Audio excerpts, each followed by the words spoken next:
الرجیم بسم اللہ الرحمن الرحیم اللہم صلی علی سیدنا و مولانا محمد وعلی آل سیدنا و اصحاب سیدنا و مولانا محمد وبارک وسلم وصلو علیہ۔ پروگرام صراط مستقیم میں امتیاز احمد تارڑ حاضر خدمت ہے۔ ناظرین کرام، آج کے پروگرام میں حضرت عیسیٰ علیہ السلام، آپ کی والدہ محترمہ حضرت مریم علیہ السلام جو گزشتہ واقعہ تھا ہمارا پروگرام میں، اس کو کنٹینیو کریں گے۔ میرے ساتھ اسٹوڈیو میں موجود ہیں ممتاز عالم دین پیرزادہ سید مفتی مسعود کاظمی صاحب، ان کے ساتھ تشریف فرما ہے جناب مولانا شوکت علی ثاقب صاحب۔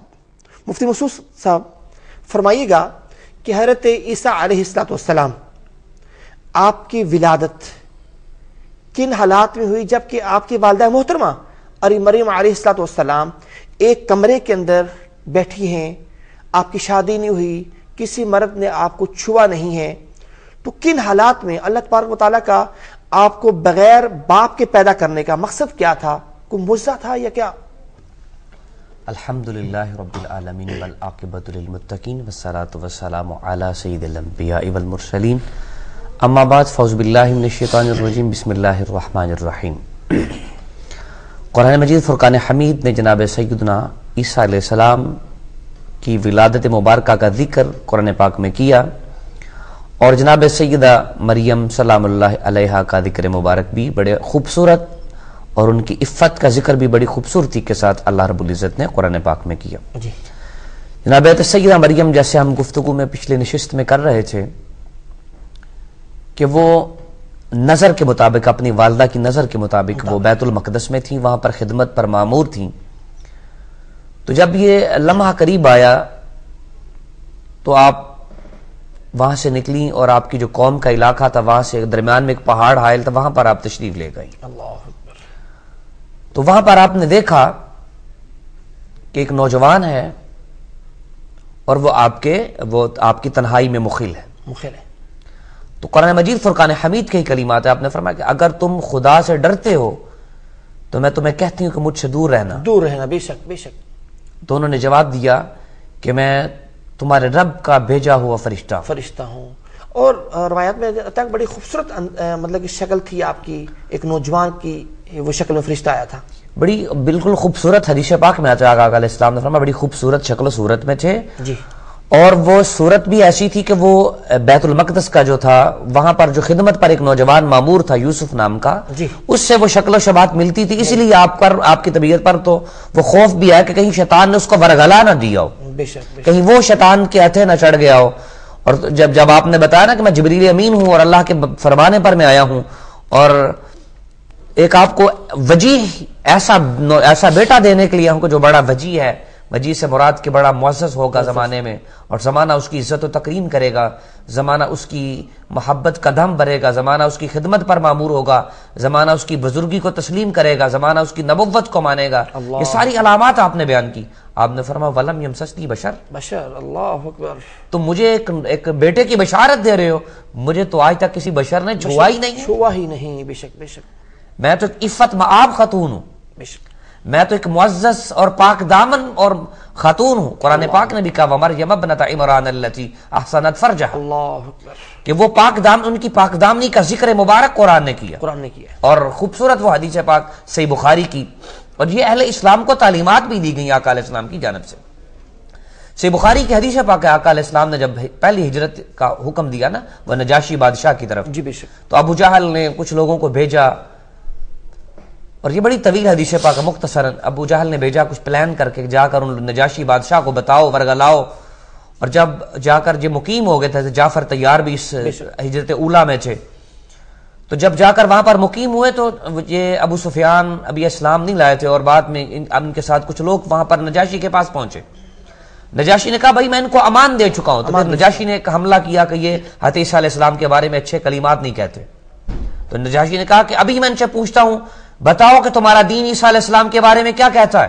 بے شک، حضرت جعفر طیار کھڑے ہوئے اور انہوں نے بڑی خوبصورت قرآن کی آیات پڑھ کر جناب عیسیٰ علیہ السلام اور آپ کی والدہ کی پاک دامنی کا ذکر کیا، اور یہ کہا کہ وہ اللہ کے بیٹے نہیں بلکہ وہ کلمۃ اللہ ہے۔ کلمۃ اللہ ہے، اور اس آیت میں اللہ رب العزت نے قرآن مجید میں بھی فرمایا کہ کہ ہم آپ کو ایسا بیٹا عطا فرما رہے ہیں جو کلیمت اللہ ہے، اللہ اکبر، اللہ، وہ اللہ کا کلیمہ ہے۔ تو یہ جب آپ نے حضرت جعفر طیار نے خوبصورت اور بڑی جعفر طیار نے جب قرآن مجید کی وہاں پہ آیات کچھ وہ سنائی پڑھ کر، تو نجاشی بھی بڑا ان سے متاثر ہوا تھا اس وقت۔ بے شک نجاشی بڑا متاثر ہوا، اور اس کے یہاں تک لکھا ہے شروع شارحین نے، عمدۃ القاری نے اس بات پر حاشیہ لکھا، فرماتے ہیں کہ اس کے جو قریب میں وہ جو ان کے اور اس کے جو علماء تھے عیسائی مذہب کے، وہ لوگ نجاشی کی طرف حیرانگی سے دیکھنے لگ پڑے، غصے سے، یہ تو اللہ کا بیٹا نہیں کہہ رہے عیسیٰ علیہ السلام کو۔ تو نجاشی نے کہا کہ یہ جو کہہ رہے ہیں حق بھی وہی ہے، اور جو دین ہے، جس دین کی یہ تعلیمات ہیں، یقیناً یہ تعلیمات بتا رہی ہیں کہ یہ دین بھی حق ہے۔ بالکل بالکل۔ تو پھر وہ نجاشی بادشاہ نے چھوڑ دیا، کہا کہ ہمارے مذہب کی جو اصل تعلیمات ہیں وہ حضرت عیسیٰ علیہ السلام کے بارے میں یہی ہیں، بے شک، کہ وہ ایک اللہ کے بندے تھے، وہ اللہ کے نبی تھے، وہ کلیمت اللہ ہیں، وہ روح اللہ ہیں، اور وہ اللہ کے بندے ہیں، اور ان کی ماں پاک دامنہ ہے۔ اللہ اکبر۔ یہ حضرت جعفر طیار نے بڑی خوبصورتی کے ساتھ اس کو ایکسپلین کیا اسلامی تعلیمات کو۔ اب ہم یہ بات کر رہے تھے حضرت عیسیٰ علیہ السلام کی ولادت مبارکہ کی۔ جب ان کی ولادت کا وقت قریب آیا تو حدیث پاک میں آتا ہے کہ حضرت جبریل امین نے آپ کے سینے پر پھونک ماری، اور وہ سینے سے جب پھونک ماری تو وہ اسی طرح اس کے جس طرح خواتین کو حمل ہوتا ہے، اس طرح وہ آپ کی وہ حمل مبارک وہ حمل قرار پایا۔ پھر آپ کی ولادت مبارکہ ہوئی۔ جب آپ کی ولادت ہوئی تو لوگوں نے شور شرابہ کر دیا، موجب طعن ٹھہرایا جناب سیدہ مریم سلام اللہ علیہ کا کو۔ بلکہ حضرت مریم علیہ السلام خود بڑی پریشان تھی کہ یہ کیا ہوا ہے، کیا ماجرا ہوا ہے، میرا خاندان، میرا آباء و اجداد وہ تو ماشاءاللہ بڑے نیک وہ بزرگ تھے، تو لوگوں نے بھی یہی باتیں کی، تو آپ بڑی پریشان ہوئی۔ بے شک آپ کی وہ پریشانی کی متعدد وجوہات تھیں۔ ایک تو یہ تھا کہ جیسے آپ فرما رہے ہیں کہ ان کی بے شک ان کا جو فیملی بیک گراؤنڈ تھا وہ بڑا اسٹرانگ تھا، بڑی اچھی پوزیشن پر تھے، انبیاء اور بزرگ اور صالحیت اور تقوی اور نیکی اور پاکدامنی اور عفت معابی، یہ سب آپ کے خاندان کے اوصاف میں سے تھے۔ بے شک۔ اور دوسری وجہ تو وہ معاشرے کا وہ رد عمل بھی تھا، اور جو معاشرے کا جو عمل ہوتا ہے ایسے معاملات پر اور ایسی صورتحال پر، وہ بھی آپ کے سامنے تھا۔ آپ سمجھ رہی تھی کہ ایک میرا خاندان اور دوسرا ایک میں خاتون ہوں۔ مولانا ویسے یہ بڑی مشکل بات ہوتی ہے، ایک خاتون ہو پھر پورے معاشرے کی نظر اس کے اوپر ہو کہ یار یہ خاتون نے کیا کر دیا ہے، پھر اس وقت کے اندر ایک خاتون کا ثابت قدم رہنا کتنی بڑی بات ہے۔ بے شک یہ اللہ رب العزت پر بھروسہ بھی ہے، جیسے آیت میں فرمایا کہ آپ گھبرائے نہیں، جب آپ نے کہا نا کہ مجھے تو کسی بشر نے نہیں چھوا، تو آپ نے اللہ رب العزت نے فرمایا کہ جبریل امین کہتے ہیں کہ یہ آپ کے رب کا عطیہ ہے آپ کو۔ اللہ اکبر۔ تو پھر ایک صالح اور متقی اور صاحب توکل خاتون کا یہی شیوا ہے کہ وہ اللہ پر بھروسے کرتے ہوئے اس پر ثابت قدم ہو جائے۔ اللہ۔ تو یہی ثابت قدمی کی ہی دلیل ہے کہ جب آپ کے ہاں جناب عیسیٰ علیہ السلام کی ولادت ہوئی تو لوگوں نے آ کر آپ کو موجب طعن کیا۔ جی مولانا شوقی صاحب آپ فرمائیے گا، خیر مریم علیہ السلام خاموش ہیں، آپ نے کوئی سوال نہیں کیا، بلکہ آپ نے کیا فرمایا کہ میں نے چپ کر روزہ رکھا ہوا ہے، اور بچے کی طرف اشارہ کر دیا، تو بچہ کیا کہتا ہے آگے سے؟ جی تو بسم اللہ الرحمن الرحیم، جس طرح قبلہ شاہ صاحب فرما رہے تھے مریم علیہ السلام کے لحاظ سے، تو اسی اگلی آیت میں ہی جب مریم علیہ السلام سے سوال کیا جاتا ہے تو چونکہ رب ذوالجلال نے آپ کو پہلے ہی فرما دیا تھا کہ آپ سے جب کوئی سلام کرے گا یا آپ سے کوئی کلام کرنا چاہے گا تو آپ نے کہہ دینا ہے کہ میں نے رب ذوالجلال کے لیے روزے کی نظر مانی ہے بے شک، اور میں کلام نہیں کر سکتی، مجھے رب ذوالجلال نے فرمایا ہے کہ تم نے خاموش رہنا۔ لیکن اس کے ساتھ ہی بڑی اہم اور افضل بات جو مریم علیہ السلام نے فرمائی وہ یہ کہا تھا کہ اب میں یہ نہیں چاہتی کہ میں ہی اپنی جو ہے وہ عصمت کی اور طہارت کی میں خود ہی گواہی دوں، یہ معاشرے کے لحاظ سے بھی اور فطرتی لحاظ سے بھی ذرا اچھا نہیں لگتا۔ یہ ایک بچہ جس کو میں لے کر آئی ہوں اور جو رب ذوالجلال کی طرف سے مجھے تحفہ ملا ہے، تم اسی سے ذرا پوچھو یہ کیا کہتا ہے۔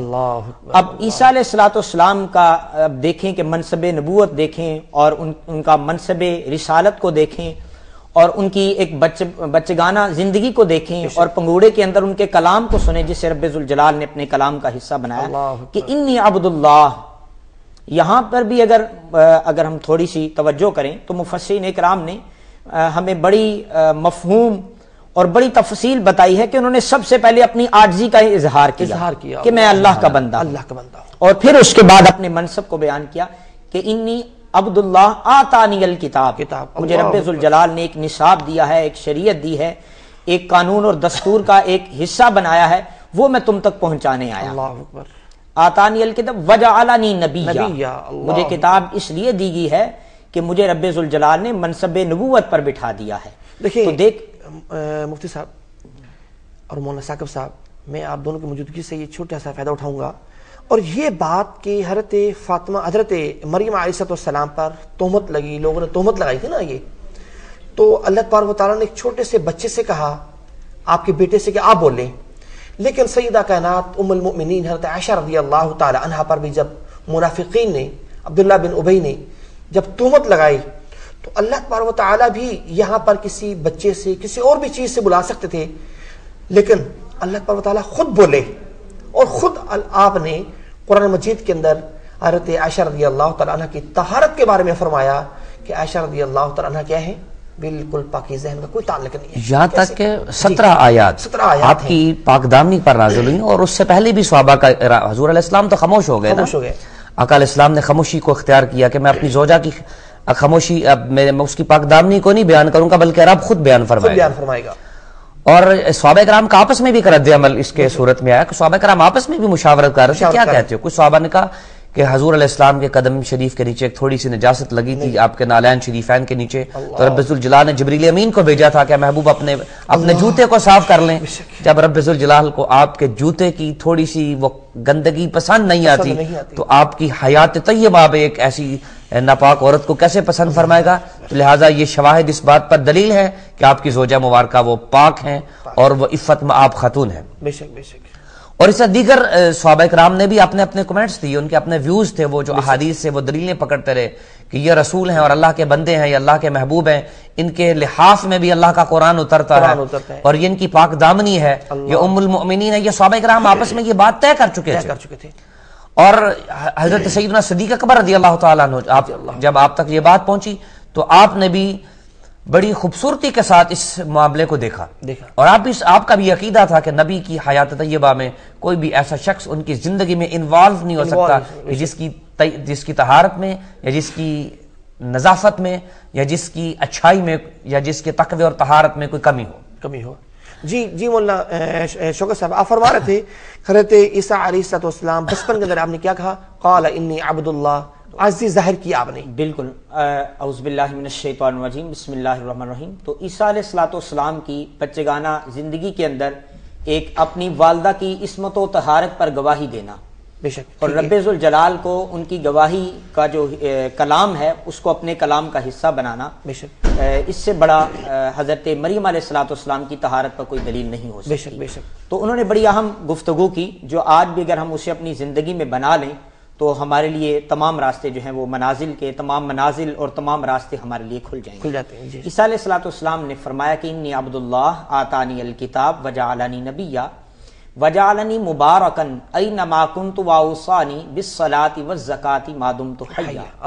اگر انہی آیات میں آگے چلے جائیں، سب سے پہلے آپ نے، اور یہاں میں یہ بھی دیکھنا چاہیے کہ جس طرح کہ مفسرین کرام فرماتے ہیں کہ آپ نے دین اسلام کے ارکان کو بھی بیان فرما دیا کہ پہلے اللہ کا بندہ ہوا، کلمہ پڑھا، اور اس کے فوراً بعد آتانی الکتاب وجعل نبیّا واوصانی بالصلاۃ، کہ میں نماز بھی رکھوں، روزے بھی ادا کروں، اور اس کے ساتھ ہی دین کے اہم جو پہلو ہیں ان پر بھی عمل کروں، اور سب سے بڑا حصہ کہ میں اپنے والدین کی عزت کروں۔ اب یہاں عیسیٰ علیہ السلام نے اپنی ماں کی فضیلت کو بالخصوص اور بالعموم تمام جو مائیں ہیں، جو خواہ وہ امت محمدیہ میں ہیں یا وہ سابقہ امتوں کی ماں ہیں، ان کی فضیلت کو بھی بیان کیا کہ ماں کوئی ایسا درجہ نہیں ہے کہ یہ نبی اس سے جو ہے وہ مستثنا ہو جائے گا، یا نبی کو رب ذوالجلال نے کہا ہے کہ تو نے سارے کام کرنے ہیں، بلکہ رب ذوالجلال نے فرمایا کہ چے جائے تو منصب نبوت پر ہے یا تو منصب رسالت پر ہے، ماں کا ادب اور احترام تیرے اوپر واجب۔ بے شک بے شک۔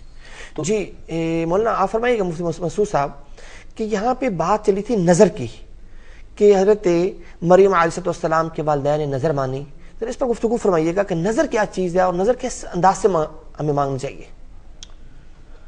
نظر جو اسلامی شریعت میں جس کی اجازت دی گئی اور جس کا پورا کرنا واجب قرار دیا گیا، یہ وہ نظر ہے کہ جو نظر شرعی ہے۔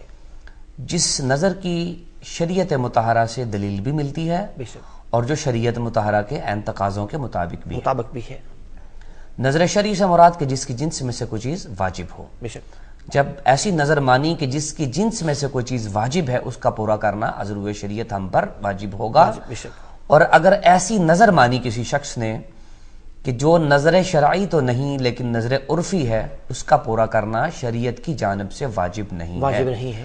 اگر کوئی شخص اپنے اوپر خود سے واجب کرتا ہے اور اس کو پورا کرتا ہے تو اس کو کچھ بھی نہ کہا جائے گا. مثال کے طور پر ایک طالب علم کہتا ہے جی میں امتحان میں پاس ہوا تو میں اتنے روزے رکھوں گا, اللہ کے راستے میں صدقہ کروں گا, نوافل ادا کروں گا, تو یہ جو اس کی نظر ہے یہ ماننا یہ شرعی ہے؟ جی بالکل, یہ نظر شرعی ہے اور اس کا پورا کرنا اس پر واجب ہے. اگر وہ پورا نہیں کرتا تو وہ عند شرع گناہگار ہوگا. بے شک ٹھیک ہے. کیونکہ پہلا یہ کہ اس نے کہا اگر میں امتحان میں کامیاب ہو جاؤں تو میں روزے رکھوں گا, نوافل پڑھوں گا, نوافل بھی اس کی جنس میں سے واجب ہے. بے شک.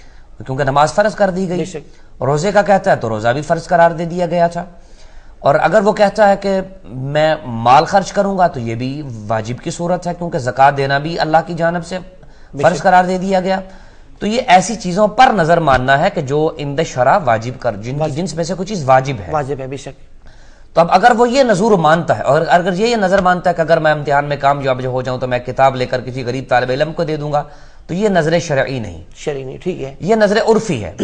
اس کو پورا کرنا اس پر لازم ہے لیکن وہ اس کی اپنی جانب سے پورا کرنا لازم ہے. شریعت نے ایسی نظر کا اس پر پورا کرنا واجب قرار نہیں دیا.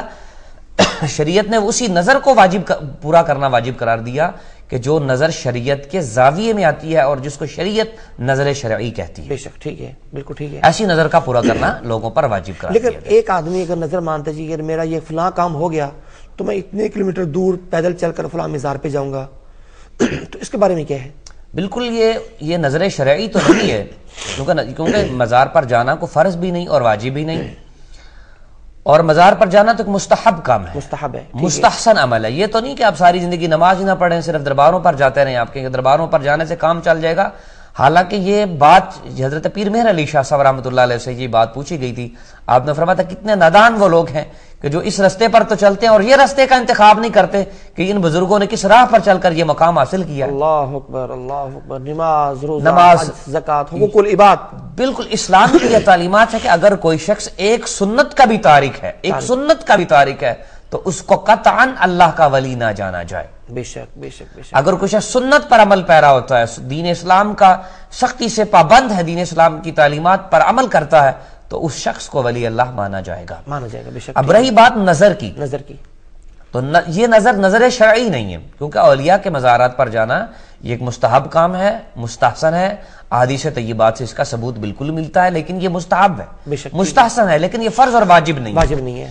اب اگر کوئی شخص یہ نظر مانتا ہے کہ اگر میرا یہ کام ہو جائے تو میں فلاں جگہ پر پیدل چل کر جاؤں گا یا اس طرح جاؤں گا, حاضری دوں گا دربار پر, فلاں مزار پر حاضری دوں گا, تو یہ حاضری تو وہ دے لیکن ایسی حاضری دے جو شریعت مطہرہ علی صاحبہ صلاۃ و سلام کے مطابق ہو.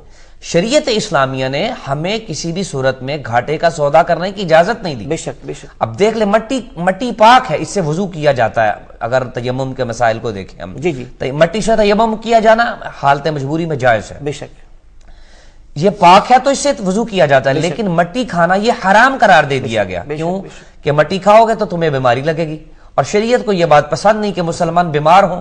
شریعت کو یہ بات پسند نہیں کہ اسلام کے جو فالورز ہیں ان کو کوئی بیماری آ کر ستائے, اور اس بیماری کی ریزن بھی ان کے اپنے ہاتھ ہوں, ان کا اپنا کسب ہو. بے شک. تو ایسے سفر کرنا کہ جو ننگے پاؤں چلوں گا, تو یہ شریعت کو پسندیدہ نہیں ہے. مصعب, ہمارے معاشرے کے اندر ہمارے جو اکثر خواتین ہیں وہ پردے کے بغیر جو مزارات پر جاتی ہیں, اور کچھ تو ننگے پاؤں جاتی ہیں, اس کے بعد ذرا وضاحت فرمائیے گا. ہمارے معاشرے کے اندر یہ بہت زیادہ جو ہے نا یہ رائج آج کل سلسلہ. جی, دین اسلام نے یہ لوگوں کی اپنی خرافات ہیں, یہ لوگوں کی اپنی ایک من گڑت ہے, لوگوں کا ایک بے راہ روی کا شکار ہونا ہے. اسلام ایسی تعلیمات کی ہمیں اجازت نہیں دیتا, اور اسلام نے ایسی تعلیمات دی بھی نہیں. ٹھیک ہے.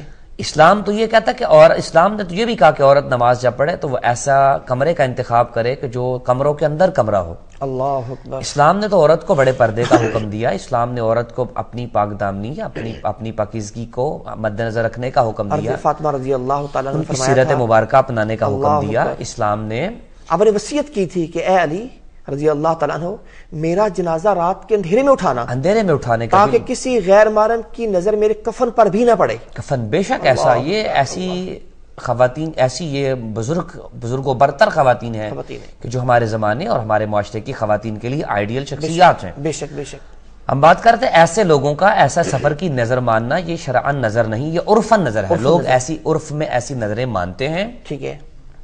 لہذا ایسی نظر کہ جو شریعت کی روح کے، شریعت کے مطابق نہیں۔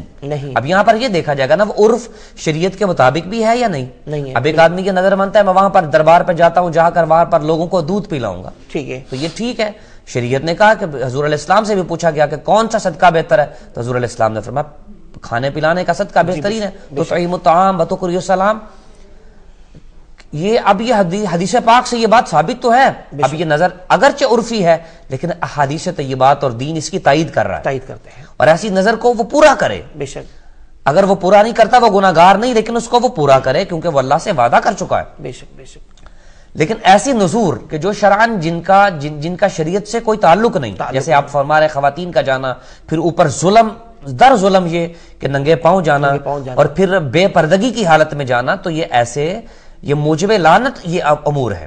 اللہ اور اس کے رسول صلی اللہ علیہ وسلم نے ایسے لوگوں پر لعنت فرمائی، اور جہاں تک آقا علیہ السلام نے فرمایا کہ قرب قیامت میں لوگ ایسی جگہوں کو پکنک پوائنٹس بنا لیں گے، لوگ وہاں پر انجوائے کریں گے، جہاں وہاں پر جا کر وہ خوشی کے سامان بنا لیں گے، تو یہ علامات قیامت جہاں پر ہم نے جا کر اللہ کو یاد کرنے ہیں، اللہ کے بزرگوں کے پاس جا کر اللہ کی حمد و ثنا بیان کرنی ہے، وہاں پہ جا کر اپنے مسائل کو ڈسکس کرنا، اپنی باتیں کرنا، یا وہاں پہ جا کر شور کرنا، ان کی قطعی بالکل کوئی وہ گنجائش نہیں ہے۔ بالکل اولیاء کرام علیہ رضوان اللہ اجمعین کے بارے میں یہی کہا گیا کہ ان کے جب خانقاہوں پر جایا جائے، ان کے مزارات پر جب حاضری دی جائے، ان کی بارگاہوں میں جب جایا جائے، ان کے مزارات طیبات پر جب بندہ سلام کے لیے پیش ہو، حاضری کے لیے جائے، تو وہی آداب کو ملحوظ خاطر رکھے کہ اگر وہ زندہ ہوتے تو جو ان کے ساتھ وہ ادب کا معاملہ کرتا۔ وضو کر کے جانا چاہیے، خشوع خضوع کے ساتھ، سر پہ ٹوپی ہو، امامہ ہو، بے شک جتنے بھی آداب ہیں اولیاء کے بارگاہوں میں جانے کے، وہ سب آداب کو ملحوظ خاطر خواتین رکھا کو جائے۔ بھی مکمل پردے کے ساتھ جانا چاہیے وہاں پر وضو کر کے۔ اگر تو ہم اعلیٰ حضرت امام اہل سنت کی تعلیمات کو دیکھیں، چونکہ ان کا عرش مبارک بھی اسی ماہ مبارک میں آتا ہے، ہم اگر ان کی تعلیمات کو دیکھا جائے تو انہوں نے سرے سے خواتین کو اجازت دی ہی نہیں۔ اللہ اکبر۔ اچھا، وہ فرماتے ہیں کہ سرے سے خواتین مزارات پر جائیں ہی نہ، پردہ کی حالت میں جانا۔ تو پھر یہ، اور کچھ یہاں پر میں آپ کے گوش گزار یہ کرنا چاہوں گا ناظرین کے کہ یہاں پر محققین کی دو آراء ہیں، ٹھیک ہے، دو آراء ہیں۔ بعد محققین نے تو سرے سے کہا کہ خواتین مزارت پر جائیں ہی نہیں، اور بعد لوگوں نے، بعد محققین نے عورت کا مزارت پر جانے کو جائز قرار دیا ہے، ٹھیک ہے۔ اور وہ حدیث طیبہ جو امام بخاری رحمۃ اللہ نے نقل کی، اس سے دلیل پکڑتے ہیں کہ جناب سیدہ عائشہ صدیقہ رضی اللہ تعالی عنہا آپ فرماتی کہ جب رسول اکرم جانے کائنات صلی اللہ علیہ وسلم کا وصال مبارک ہوا تو میں آقا علیہ الصلوۃ والسلام کے مزار مبارک پر حاضری دیا کرتی تھی۔ بالکل ٹھیک ہے۔ پھر جب میرے والد گرامی قدر جناب سیدنا صدیق اکبر کا وصال مبارک ہوا تو ان کی قبر مبارک بھی میرے جناب آقا علیہ السلام کے مزار مبارک کے ساتھ بنی، تو میں پھر بھی جایا کرتی تھی اور بغیر پردے کے جاتی تھی، کیونکہ یہ آپ کے حجرہ مبارکہ میں ہی آقا علیہ السلام کی قبر مبارکہ بھی تیار کی گئی۔ دونوں محرم تھے، ایک آپ ایک شوہر تھے اور ایک جو تھے وہ والد تھے۔ اور آپ فرماتی جب سیدنا عمر بن خطاب رضی اللہ تعالیٰ عنہ خلیفہ ثانی کا وصال ہوا اور آپ کو ان کے ساتھ دفن کر دیا گیا تو پھر بھی میں جاتی تھی، لیکن پھر جانے کی نوعیت بدل گئی تھی، پھر میں پردہ کر کے جاتی تھی۔ اور یہ آقا علیہ السلام کی احادیث طیبات بھی ہیں کہ جب تم کسی قبر پر جاتے ہو، یہ عام لوگوں کی بھی باتیں ہیں، عام لوگوں کی بات ہے کہ وہ جس کی قبر پر جایا جاتا ہے وہ دیکھتا ہے، اس کو پہچانتا ہے کہ میری قبر پر کون آیا۔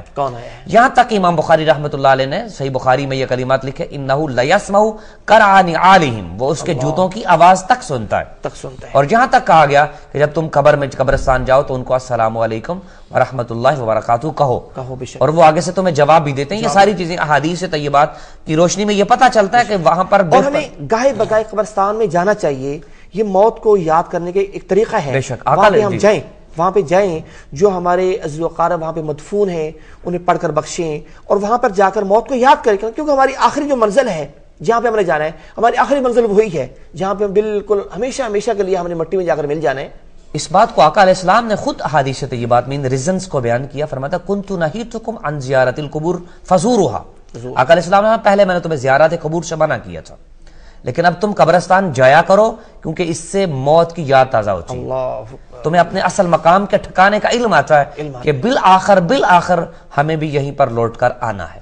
آقا علیہ السلام نے خود اجازت دی اور خود حکم فرمایا، اور یہاں تک کہ صحابہ کرام، اگر ہم اس چیز کو دیکھیں، صحابہ کرام رضوان اللہ علیہ اجمعین کا دستور مبارک رہا کہ وہ اپنی زندگی میں اپنی زندگی کے مصروفیات میں سے بھی وقت نکال کر قبرستان میں جایا کرتے تھے، اور یہ اولیاء کا اور صالحین کا بھی ایک پورا طریقہ رہا کہ وہ اپنے ہر روز کے معمولات میں سے ایک وقت نکال کر وہ قبرستان میں جاتے تھے، تاکہ جا کر وہاں پر خوف خدا اور خشیت الہی اور زندگی کو بہتری کی راہ پر چلانے کا مزید نیا سلیقہ اور نیا جوش اور ولولہ یہاں پر پیدا ہو جائے۔ خوبصورت۔ جی مولانا شوکت صاحب، آپ فرمائیے گا ذرا نظر کے بارے میں فرمائیے گا کہ نظر کو ماننا کہاں تک جائز ہے؟ جی بسم اللہ الرحمن الرحیم۔ جس طرح قبلہ شاہ صاحب نے پہلے یہ ایک اصول بیان کر دیا ہے کہ شریعت کی جو نظر شرعی ہے، نظر کی دو قسمیں ہیں، ایک نظر شرعی ہے، اس کے بارے میں جس طرح کہ شاہ صاحب نے ایک اصول بیان کیا کہ نظر ہم وہ مانیں جس کی جنس میں سے کوئی نہ کوئی قسم واجب ہو۔ بے شک، مثال کے طور پر ایک شخص نوافل کی نظر مانتا ہے تو نوافل واجب بھی ہیں، نوافل واجبہ بھی ہوتے ہیں، نوافل غیر واجبہ بھی ہوتے ہیں، تو نوافل کی ایک قسم واجب ہے، تو لہٰذا یہ نظر شرعی ہوئی۔ بے شک، اگر وہ مال کی نظر مانتا ہے تو مال میں سے صدقہ جو ہے یہ واجبہ بھی ہوتا ہے، غیر واجبہ بھی ہوتا ہے، تو اس کی بھی ایک جنس ہے۔ تو اس اصول پر اگر ہم چل لیں تو ہمیں پتہ چل جائے گا کہ کون سی نظر واجب ہے، کون سی نظر شرعی ہے اور کون سی غیر شرعی ہے، اور کس کا شریعت اسلامیہ کے اندر جو ہے وہ پورا کرنا ضروری ہے اور کس کا پورا کرنا ضروری نہیں ہے۔ بے شک، یہ ہمارے سامنے ایک اصول سامنے ہے کہ اگر اس کی جنس میں سے کوئی چیز واجب ہوگی تو وہ نظر شرعی ہوگی، اگر واجب نہیں ہوگی تو وہ نظر شرعی نہیں ہوگی۔ اللہ اکبر۔ جی مفتی مسعود صاحب، آپ یہ فرمائیے گا حضرت عیسیٰ علیہ السلام کی جو فضائل ہیں، جو آپ کی فضیلت بیان کی گئی، ذرا اس پر روشنی ڈالیے گا کہ آپ کی پیدائش کے بعد آپ نے خود بول دیا قال انی عبد اللہ، تو آپ کی جو فضیلت ہے انبیاء علیہ السلام میں یا اس وقت جو تھی اس کے ساتھ روشنی ڈالیے گا۔ اللہ رب العزت نے آپ کو بہت زیادہ کمالات پر فائز کیا، اور بڑی خوبصورت حدیث پاک میں آپ کی ایک بڑی پیاری خوبصورت فضیلت بیان کی۔ آقا علیہ السلام فرماتے ہیں کہ جب بھی کوئی بچہ پیدا ہوتا ہے تو شیطان اس کو انگلی مارتا ہے، اس کو، اور بلکہ ایک حدیث میں یہ فرمایا کہ تمام بچے جو ہے نا وہ دین کی فطرت کو بے شک کل مولود یولد علی الفطرت، ہر بچہ فطرت پر پیدا ہوتا ہے۔ اب پھر اگر اس کے ماں باپ یہودی ہوتے ہیں تو اس کو یہودی بنا دیتے ہیں، پھر اگر وہ نصرانی ہوتا ہے تو اس کو ماں باپ نصرانی بنا دیتے ہیں۔ جب یہ حدیث پاک فقہا نے پڑھی نا تو انہوں نے پھر یہاں پر ایک سوال پیدا کیا کہ جو بچے یہود و نصارہ کے ہیں، جو بچپنے کے بلوغت سے پہلے مر گئے، تو ان کا ٹھکانہ کیا ہوگا؟ جنت تو اہل اسلام کا ٹھکانہ ہے۔ بے شک، بے شک۔ تو پھر انہوں نے وقالت، وہ سورۃ الاعراف کی روشنی میں انہوں نے جو یہود و نصارہ کے بچے ہیں جو بلوغت سے پہلے مر گئے، ان کے لیے مقام اعراف کو ان کا ٹھکانہ بنایا۔ مفتی صاحب ماشاء اللہ آپ نے بڑی خوبصورت گفتگو فرمائی، آپ کا بہت شکریہ۔ مولانا شاکر ثاقب صاحب آپ کا بہت شکریہ۔ ناظرین کرام، آج کے پروگرام کے اندر علماء کرام نے نظر کے اوپر کہ نظر کیسی ماننی چاہیے، نظر کی وجوہات کیا ہیں، اور نظر شرعی کون سی ہے، غیر شرعی کون سی ہے، اور ہمیں کس انداز میں جا کر کہاں تک جا کر نظر ماننی چاہیے، اس پر گفتگو فرمائی۔ آج کے پروگرام کا وقت ختم ہوتا ہے۔ اپنے میزبان امتیاز احمد تارک کو اجازت دیجیے۔ السلام علیکم ورحمۃ اللہ۔